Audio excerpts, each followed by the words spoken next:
And entering a gorge with sheer rock walls 300 meters high.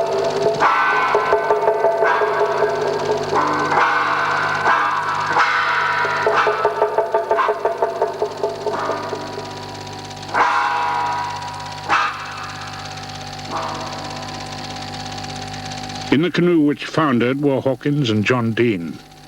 Hawkins, a non-swimmer, had his clothes ripped off by the force of the water, only his life jacket remaining.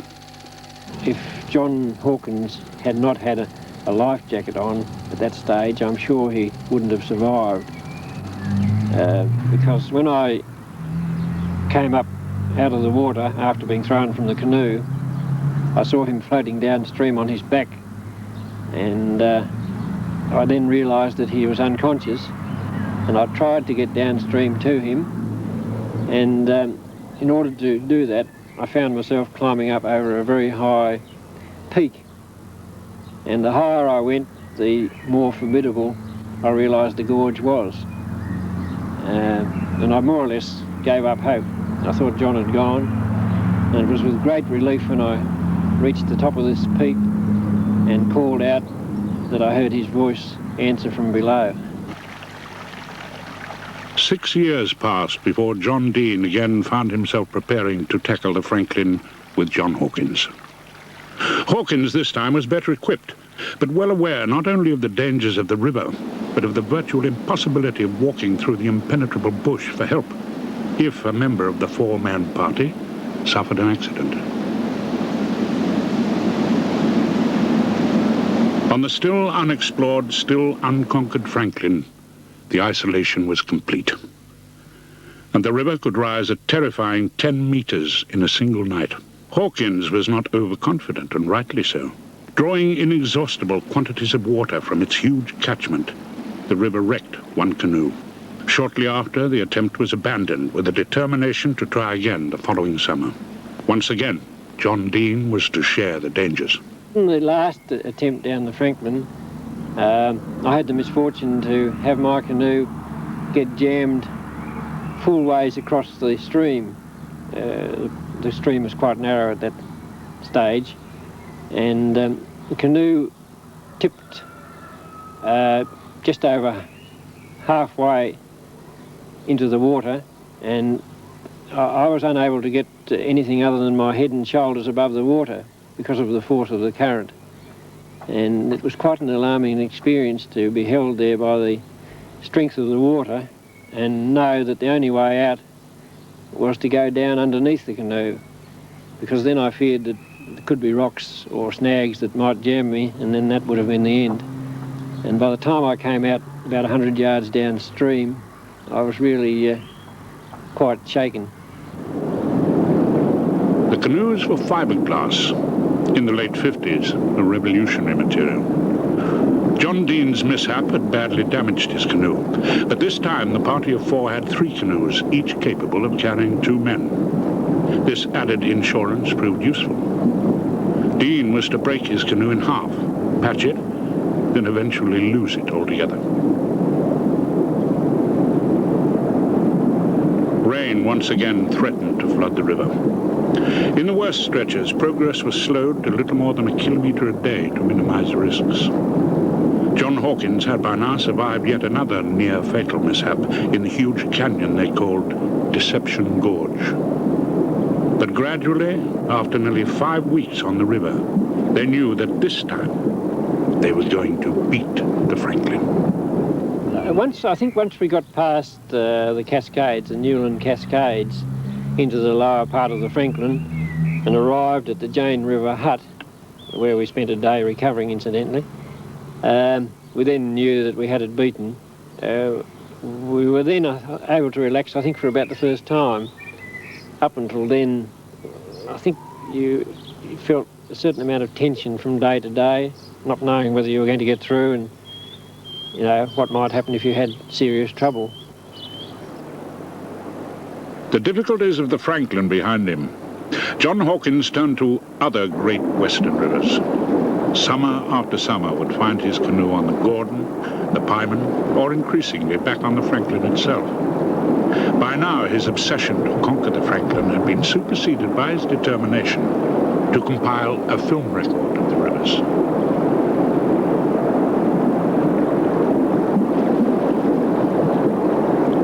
David Searle, a dairy farmer, was to become a regular companion. So too was a youngster regarded by his older associates as having the best canoe technique among them, Nigel Houston.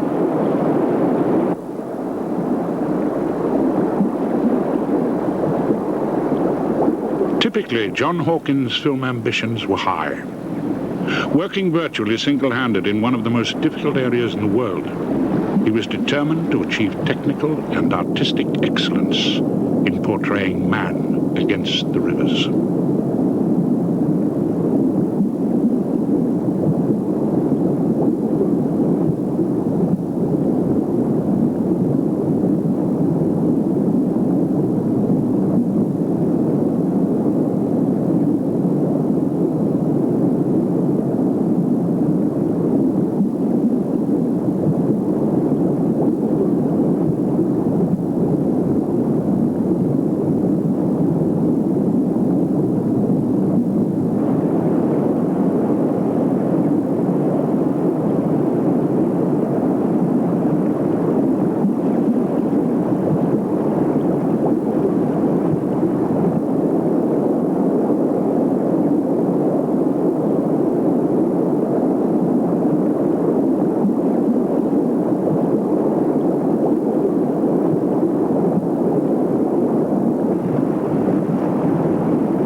Olegas Trohanus was to champion preservation of the western rivers.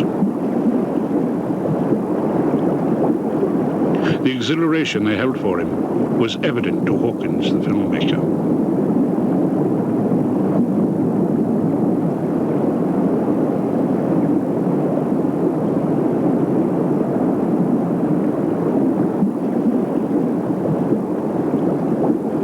For Hawkins himself, the rivers were not a sacred cause, but a private wonderland, a challenge, a source of pure adventure. Problems were of the most basic kind: hunger, exhaustion, staying afloat, staying alive.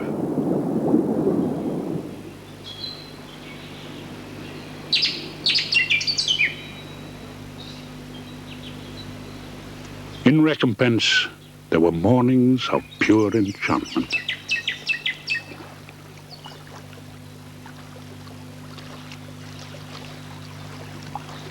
Days when the canoeists knew they would be one with the river, flowing with it, not fighting it. On the Franklin in particular, such times were cherished. The Hawkins party realized that other eyes were turning to their special river, that its days as an unknown waterway were numbered.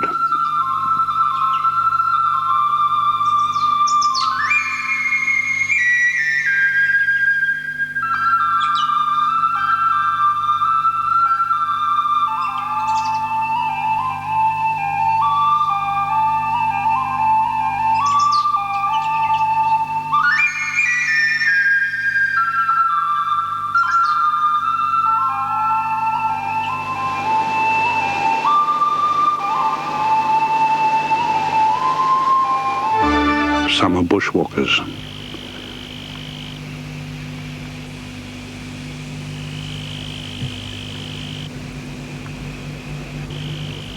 Eventually, it also drew visitors from the air to its beach of pure quartzite sand.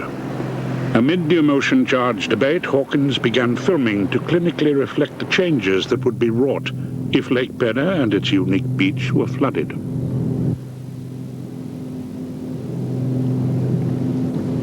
And flooded they were, in Tasmania's single biggest power scheme.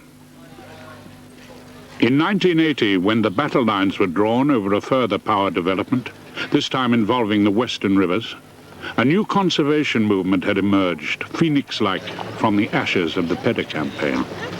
It put its supporters into the streets in an early attempt to convince government that in the 80s, aesthetics should triumph over economics.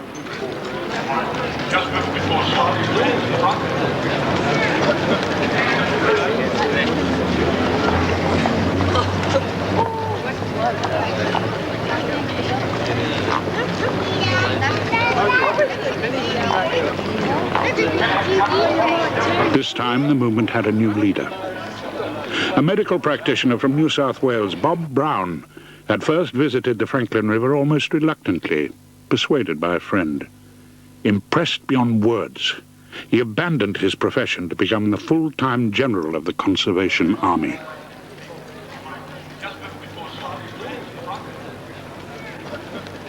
Marshalling under the statue of Sir John Franklin, the demonstrators began their task, using the emotional pull of a hitherto unknown river to check the Tasmanian pattern of industrialization based on hydroelectric power.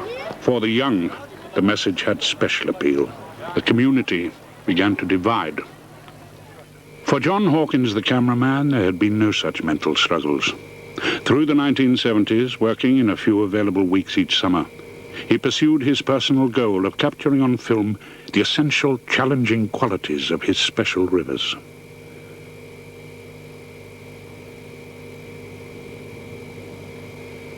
For Hawkins, the perfectionist, achieving that goal meant chancing fickle weather, dangerous terrain, and the continued cooperation of his fellow canoeists.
John Hawkins' passion had become remarkable, even to the close-knit band who would sit with him round the evening campfires, reliving the day's events.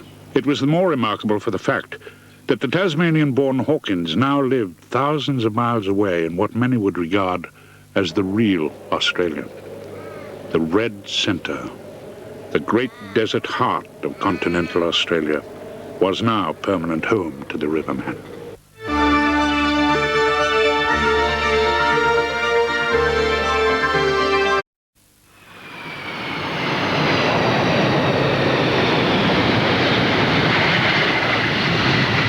Alice Springs, a small oasis in the desert with all mod cons, surviving on artesian water trapped deep underground. The antithesis of the Tasmanian river country. In Alice Springs, the bed of the Todd River, bone dry for most of the year, is the favoured campsite of desert aborigines.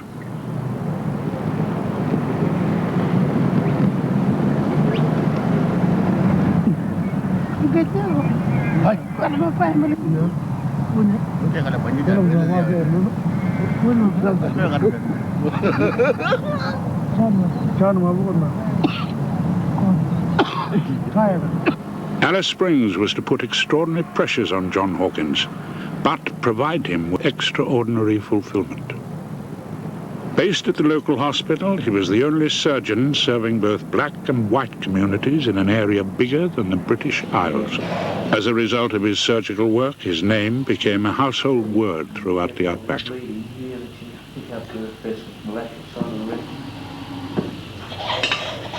John Hawkins' ability to cater for the surgical emergencies occurring over such an immense area was helped in large part by good radio links with outback communities and stations, and the existence of an extremely efficient aerial medical service. Not that these twin mainstays of outback medicine eased the workload of a solo surgeon. Instead, they increased it by virtually guaranteeing the outback community the services of a competent surgeon around the clock. As a general surgeon, John Hawkins performed successfully and cheerfully complicated surgery which in urban Australia would have been tackled only by specialist teams. Off the job, the surgeon's medical colleagues had become an expectant audience for his latest footage from the Franklin. On the job, concentration was total. First notice of major surgical problems from the vast outback reached the Alice Springs Hospital through a radio network controlled by the Royal Flying Doctor Service. For more routine matters, there are set radio schedules every day of the week. This is BJD standing by for any medical consultations. I have 8 Tango India Mobile. Are there any others?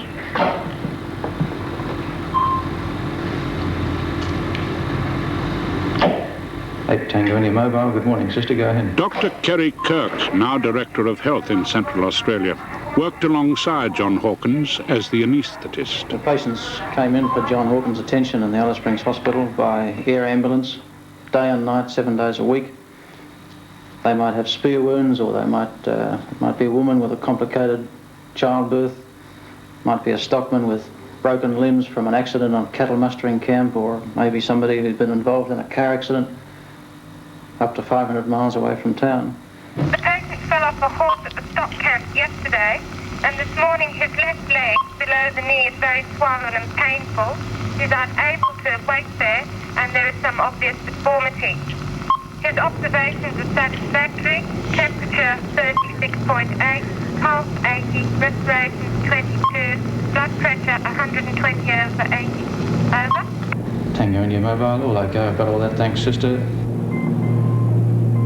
He certainly needs to come to hospital at least for an X-ray to confirm that diagnosis. Air turbulence above the searing heat of the desert can turn a simple medical pickup into an endurance test. The longest return trips can take 4 to 5 hours flying time. Pleasant enough in the cool of early morning, but exhausting in the full heat of the day.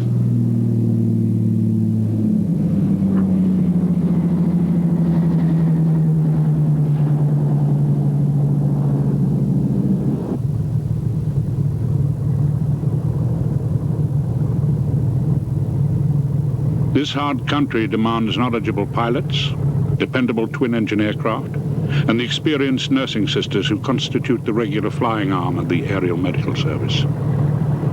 Before the advent of the service, many lonely graves were dug in the outback for people who a surgeon's skills would have saved. Today, despite a lack of navigational aids in some remote areas, the service is there when required, to pick up a stockman whose horse is rolled on him, or an outback tourist who has suffered some similar fate.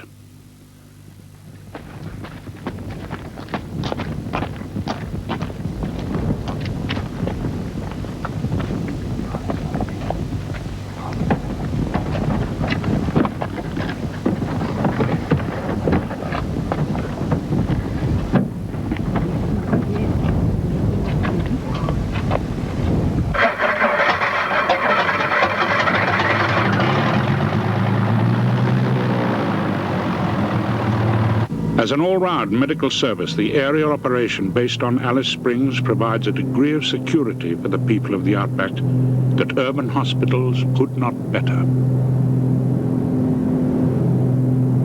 Its highly enviable reputation is based squarely on performance and the unstinting efforts of people like John Hawkins. efforts beyond mere surgical ability. John Hawkins was the only surgeon for an area of about 500,000 square miles. The nearest specialised help was in Adelaide to the south, 1,000 miles away, and in Darwin to the north, another 1,000 miles away. And John was called in for every emergency, every surgical illness. Sometimes this went on day and night for months on end. And he was very adept, a very good surgeon, and I've never seen anybody who could cope with the variety of problems that he had to, like he could. I know personally hundreds of people, both in Alice Springs itself and in the remotest parts of Central Australia, who remember him with great affection, and they don't remember him with this sort of affection just because of the surgery he performed. He no doubt saved their arms or their legs or their lives, but they remember him, I think, perhaps even more so because he was the sort of person he was. George Brown, now an independent radio expert, was in charge of the Royal Flying Doctor Communications Base in Alice Springs when John Hawkins took up his post. He would have been on call for 24 hours a day, 7 days a week, and such responsibility didn't weigh unduly heavily on him. He didn't get him down. He responded to people. He was a man who unfailingly of good humour. He was very kindly disposed towards his fellow men, and nothing was too much trouble to John. So much so that he was in demand, constant demand, by every person in the area. When I say area, I'm talking about an area the size of Great Britain. And the tendency in the Northern Territory is that if you know someone, and you know them well, or you know they do good work, then you're constantly calling upon that person. And for this reason, John would be getting called out at all hours of the day and night, and he could never really sit down and say he had a day off while he was on duty, while he was here in the centre. His only holidays would be when he left the area. Leaving the area, inevitably, meant returning to the Tasmanian rivers. If the detailed planning required for the river expeditions had been more difficult from Alice Springs, that only made the anticipation the greater. John Hawkins knew the rivers would once again have something new to offer. It was approaching 30 years since his pioneering foray on the King River in 1949. This time, with David Searle, it was to be a return to the Franklin, where they were to be joined by Hawkins' friend Nigel Houston.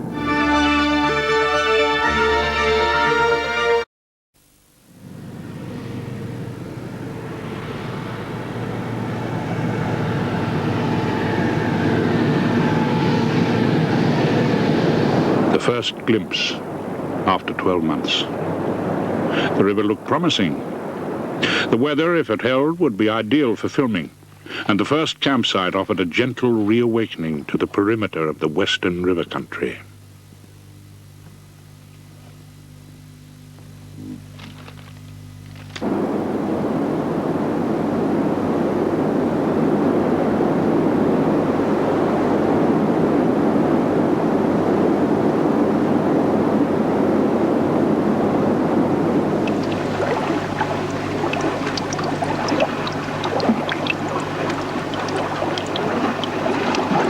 Clear, clean runoff indicated a low water level and a relaxing start to the trip ahead. Time to drink in the surroundings and prepare mind and muscles for the rapids ahead.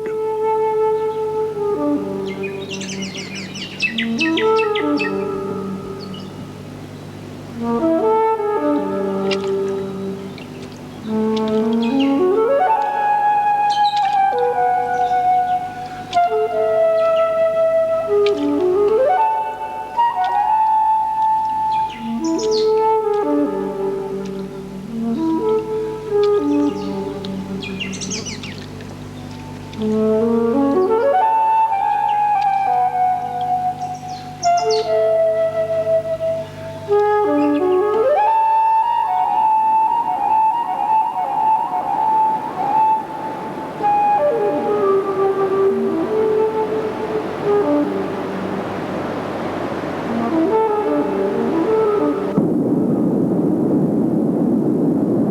Most rapids were unnamed, but the Hawkins party knew the more spectacular ones by heart and put names to them. The Cauldron, the Pig Trough, the Widowmaker.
Nigel Houston, according to his companions, had the ability to make it look easier than it was.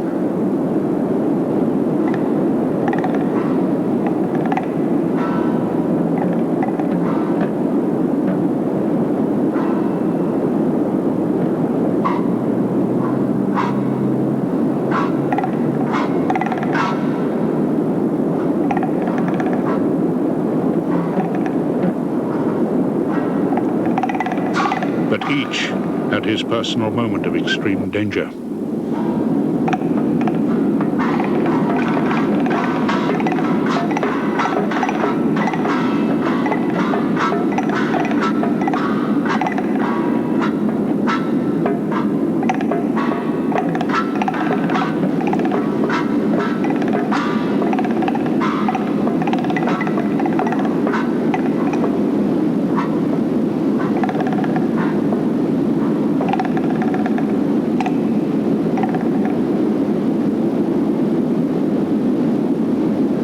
Canoe and canoeist more or less intact, though it wasn't always that simple. As David Searle recalls, a simple mishap could result in a ruined trip and extreme hardship. When we finally got on the Franklin in 1978, with one of John's old canoeing compatriots and his two sons, we started off fine, but within an hour of setting off from Collingwood Bridge, we, lining the canoe down a large rapid, snagged it up on a log and wrecked the whole thing, lost half our gear, $2,000 worth of camera equipment. Then faced with a situation as to whether we try to walk overland to the road or to go up the river. And after reconnoitring over the country and spending several hours trying to force a way through the bush and horizontal, we gave that away and then set about walking up the river, which took us 2 days to force our way through. It's some of the most arduous exertion I'd ever want to encounter. If the hardships were great, so too were the compensations for those who returned time and time again to see the rivers in all their moods.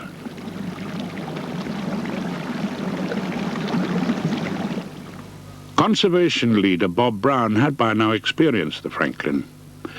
In preparation for the battle he intended to wage, he began selecting evocative names for river features and sought their official acceptance. The rough and ready unofficial names were replaced. The Hawkins party now traveled through Serenity Sound, Transcendence Reach, the Sanctum, and the Great Gorge Irenibus, from the Greek words bottomless and peace.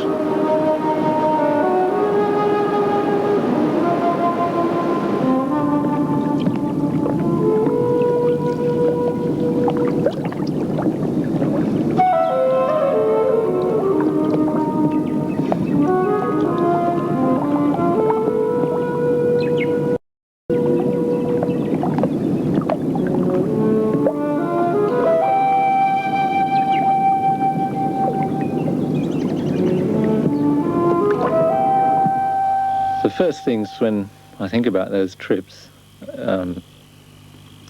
is the companionship with the four of us.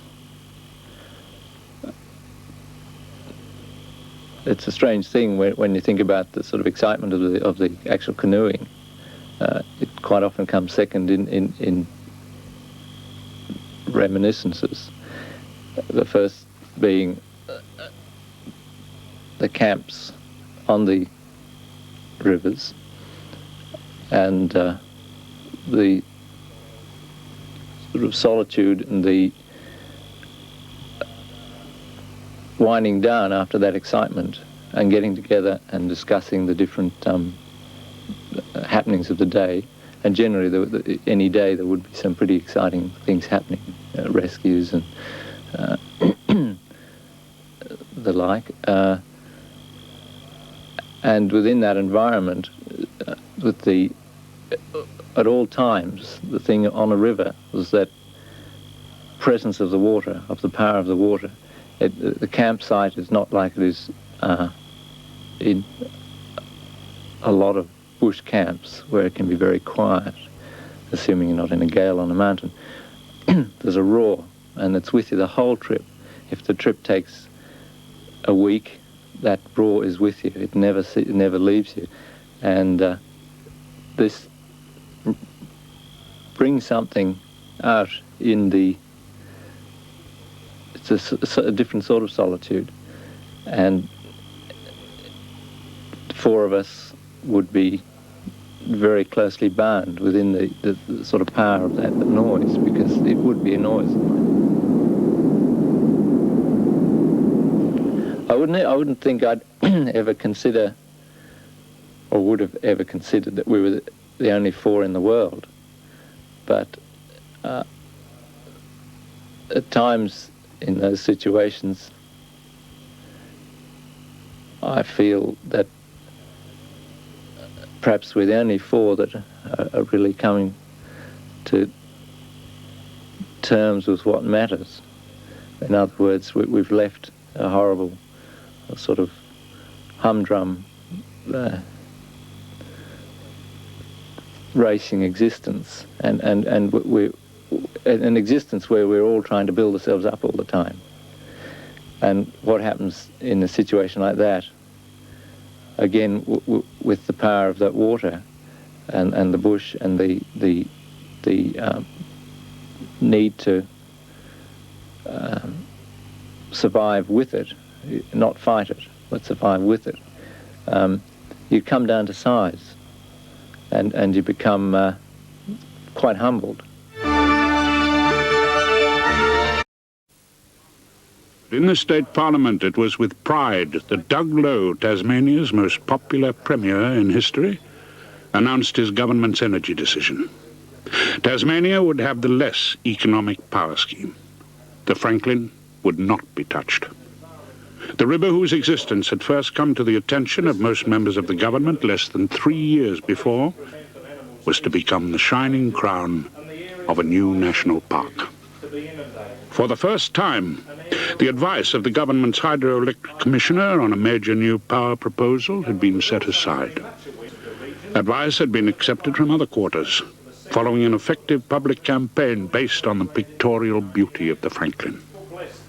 Knowing that not one Tasmanian in 1,000 had experienced the river firsthand, Bob Brown and his colleagues had relied on the power of film and television to convey the image of the Franklin as they perceived it. Their success had been spectacular. The battle had been won. The conservation ethic was now firmly planted in the hearts of a majority of government members that the Franklin would not be changed. But a single battle is not a war, and the Franklin had been changed already. The racket of helicopters now echoed regularly in the river valleys. Government politicians were treated to their first views of the river in aerial comfort. Naturalists and journalists of varying repute were whisked in dry-footed. Eyewitness accounts were prepared like so much instant coffee.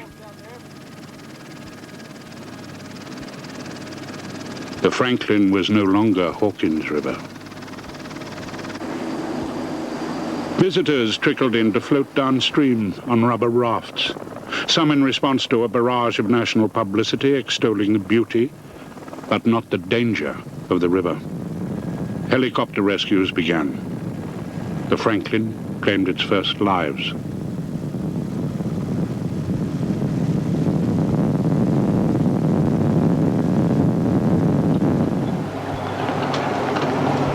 Inexorably, pressure mounted for the government to reverse its decision and build a power scheme which would flood the lower third of the Franklin.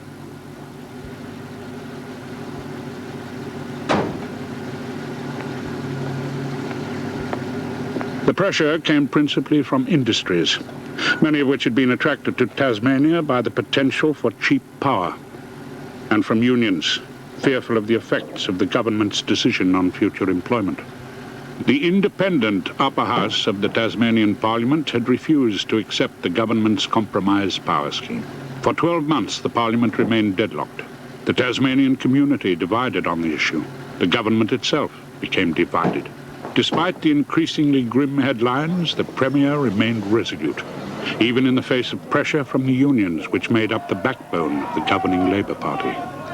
But when a group of Power Authority unionists marched on Parliament House to tell their Premier what they thought of his decision, the nightmare began for the man who for so long had basked in the approval of the Labour movement.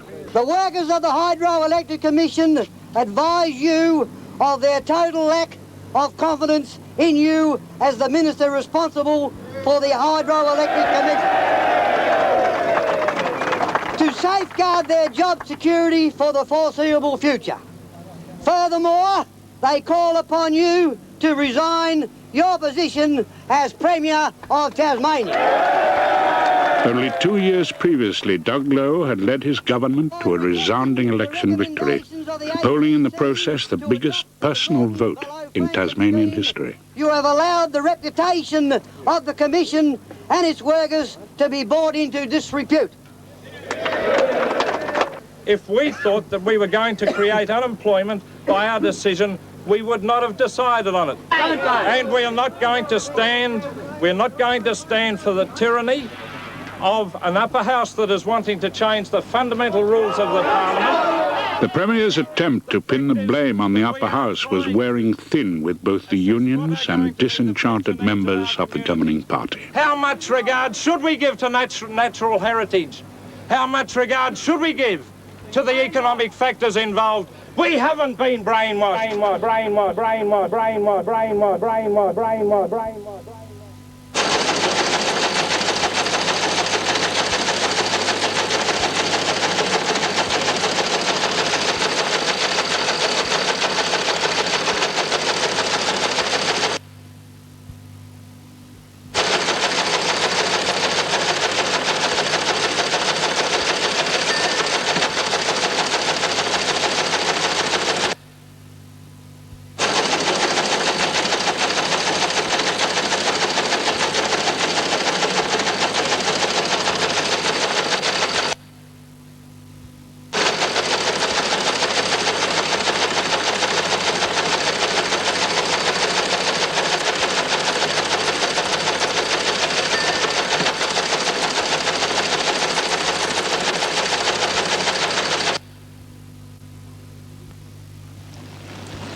On December the 12th, 1981, in an atmosphere of unprecedented divisiveness and with the Parliament still deadlocked, the people of Tasmania voted in a compulsory referendum. The referendum decreed that the lower third of the Franklin should be flooded. Dear Mrs. Hawkins, the Tasmanian government has accepted the name Hawkins Blaze for a large quartzite slab on the wall of the Great Ravine on the Franklin River. I'm informed John Hawkins made special mention of this feature, which he first recorded during his pioneering voyages on the Franklin. It is therefore particularly pleasing to inform you that his name will be officially and permanently connected with the river in this way. Yours sincerely.